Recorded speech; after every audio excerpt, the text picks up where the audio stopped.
Monsieur Jean-Paul Gandon du Champagne Lançon pour la dégustation de la noble cuvée blanc de blanc 1999. Bien, mesdames, messieurs, bonsoir. Je suis ravi d'être pour la première fois dans cette organisation, cette soirée qui me semble déjà bien rodée, bien réglée. Je vais vous parler bien sûr d'une cuvée Lançon. Juste quelques mots, peut-être en préambule. Lançon, c'est 1760. Je dis pour certains de mes collègues qui trouvent ma barbe un peu trop blanche, je suis arrivé quelques années après.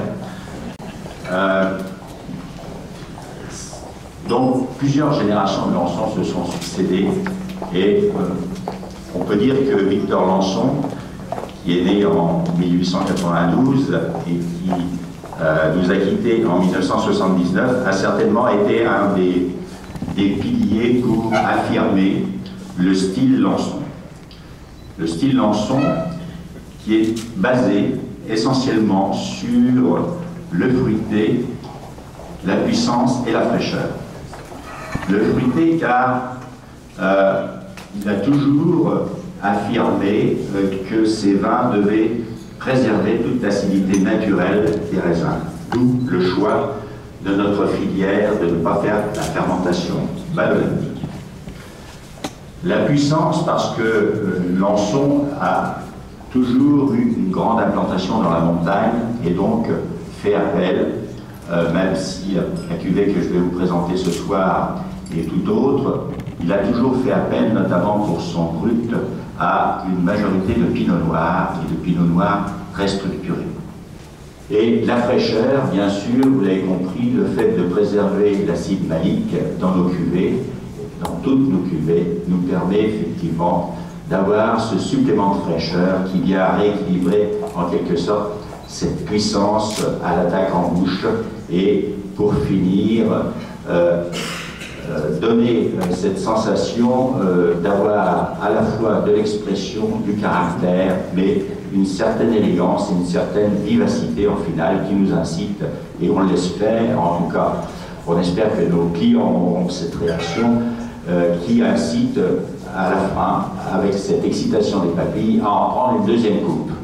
Ce soir, je vais donc vous parler d'une des dernières cuvées qui a été créée chez Lançon, puisqu'elle est née avec le millésime 83. Et quelques années auparavant, un brut de même facture était né en 79. Donc une cuvée de prestige qui fait appel au caractère plutôt de finesse, de subtilité des chardonnays. Pour le brut, qui est majoritaire, et pour celle-ci, qui est 100% chardonnay. Bien sûr, le choix qui nous est imposé pour respecter ce style Lançon est de sélectionner des chardonnays qui sont d'abord avec beaucoup de tonicité, un grand potentiel de vieillissement, car on souhaite les laisser mûrir longtemps pour qu'elles s'expriment pleinement, ces cuvées. Et donc il faut au départ des vins qui possèdent ce bon potentiel de vieillissement. Deuxième critère de sélection, bien sûr, les vins qui représentent le terroir, le cru considéré. Or, en l'espèce, cette cuvée est construite à partir uniquement des grands crus de la Côte des Blancs. Et, bien sûr, avoir aussi cette puissance que recherchait Lançon dans ses vins. Ce soir, c'est le millésime 99. Et vous savez que, comme toute cuvée millésimée, le climat de la saison, de l'année, a été bien sûr déterminant pour imprimer le caractère de ces vins. 99 a commencé par un hiver assez doux, pratiquement peu de gelée dans l'hiver, un printemps également très doux et sans gelée. Puis, Autre fait marquant du climat de cette campagne viticole 99, ce fut les températures moyennes qui étaient supérieures à la moyenne trentenaire de façon très importante, pratiquement 2 degrés, ce qui est assez considérable. Et autre fait marquant de cette saison, ce fut la pluviométrie. En fait, vous savez qu'en Champagne, on est plutôt sur une zone de l'ordre de 680 mm par an. Et en 99, on a eu plutôt une pluviosité de l'ordre de 750, voire 780.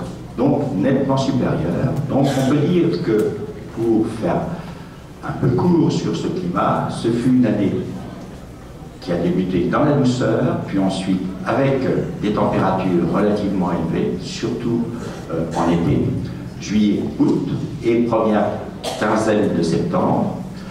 Mais tout au long de cette saison, la vigne fut bien arrosée. Donc elle poussa beaucoup, et pas seulement les pans, mais aussi les grappes qui furent très généreuses. Donc 99 peut être placé dans les années généreuses, et en même temps ayant fourni des grappes parfaitement mûres et parfaitement saines, même si au tout dernier épisode, pendant la cueillette, cette cueillette fut également bien arrosée par des pluies tropicales qui apportèrent certes un tout petit peu de dilution, mais néanmoins qui n'ont pas détérioré l'état sanitaire qui était parfait. Donc des grappes bien nourries, bien sucrées et assez riches, mais qui ont donné du coup, on n'a pas eu une fameuse stress hydrique qui est souvent citée par les professionnels. Au contraire, une plante qui s'est bien développée tout au long de la saison. Et du coup, des vins qui sont marqués par ce climat, des vins qui sont plutôt souples dès le départ, dès leur naissance, souples et riches en même temps. Donc c'est, je crois, un petit peu le fil conducteur pour ces 1999. Évidemment, le fait d'avoir préservé l'acide malique nous permet, malgré tout, malgré cette longue maturité, de conserver de la fraîcheur et une certaine vivacité à ces vins. Donc 4 villages ont été assemblés dans cette cuvée: Chouilly, où nous sommes aujourd'hui, Cramant, Avise et Auger. Aujourd'hui, ce vin se présente avec une robe, j'allais dire jaune, non, mais plutôt or. Le jaune n'est peut-être pas, surtout sous ces lumières, peut-être pas très apparent, mais une robe or, animée de fines bulles. Les arômes sont plutôt, au départ, au premier nez, plutôt une composante sur les fleurs blanches, fleurs jaunes, avec derrière un peu de fruits type abricot.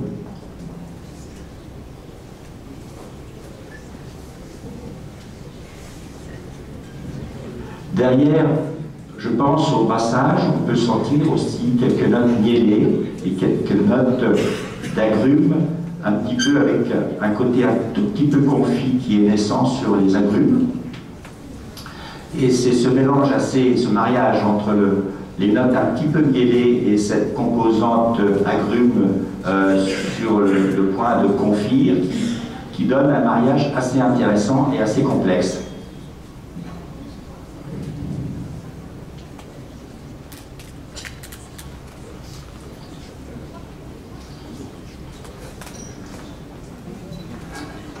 Au palais, l'attaque est tendre. On a un certain moelleux même, pratiquement, en bouche. Et puis, un beau retour sur des notes fruitées type poire d'été, avec là aussi, en rétro-olfaction, des notes miellées, des notes un petit peu d'agrumes également. Ce côté cette petite pointe de mandarine légèrement confite aussi qui revient au palais.